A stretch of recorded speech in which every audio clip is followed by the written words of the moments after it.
The rise of the Delta variant causing the Center for Disease Control and Prevention to reverse course on its mask guidance. It's now recommending everyone, including those who are fully vaccinated, to mask up again indoors if you're in a hotspot. It's almost two-thirds of all counties in the country.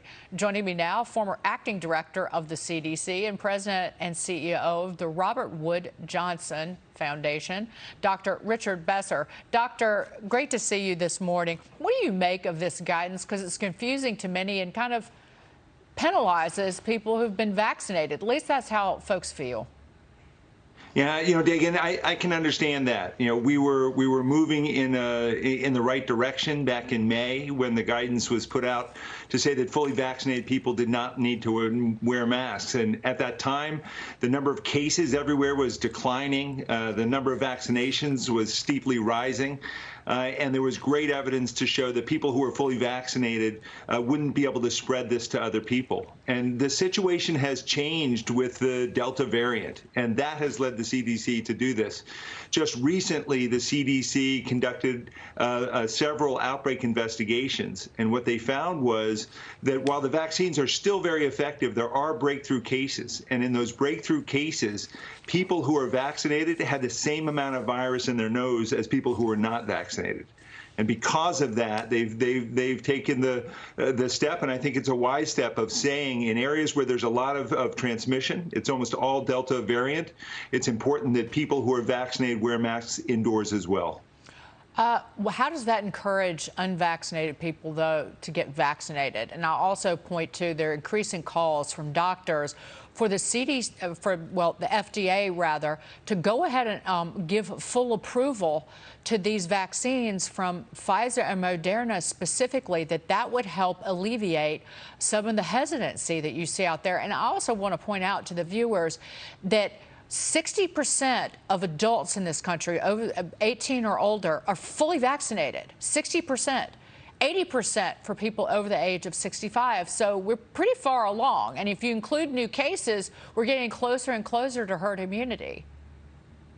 Well, let me take each of those issues, because they're really important questions. The top line message, and I think it is extremely important, is that these vaccines, even against the Delta variant, remain very effective at preventing hospitalization and death. And that is the main reason we vaccinate. The concern, though, with this Delta variant is that if you're fully vaccinated and you have the opportunity to spread it to other people, that's a risk. Because while an individual may be fine, may be at low risk for having severe disease and dying from this, people that they're in contact with, you don't know who's got an immune problem. There are people who live with people who are unable to get vaccinated, and as of now, no one under 12 can get vaccinated. So those are all important aspects of this. The FDA, I agree with you. Once the FDA grants full approval to these vaccines, I think that there are some people who are on the fence who've been waiting for that and will go ahead and get vaccinated. Well, so I hope that approval comes very soon. We only have about a minute, but I believe it was the CDC director said yesterday something to the effect of the virus keeps mutating and it will mutate past the vaccines. Did you hear her say that? What was she talking about? Yeah, so as long as this virus continues to spread widely, both here and around the world, new variants will arise. And so far, we've been very fortunate that none of those variants have been able to elude the vaccines that we currently have. But there's no guarantee that if this continues to spread widely, even if it's not causing very severe disease, that it couldn't mutate into a strain where we would all need a new type of vaccine. And we don't want to allow that to happen. I encourage people to get their questions answered and make an informed decision as to whether they want to get vaccinated. Dr. Richard Besser, great to see you. I got the vax. I had COVID in March.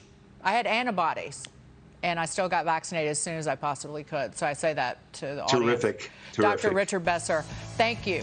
We'll be right back.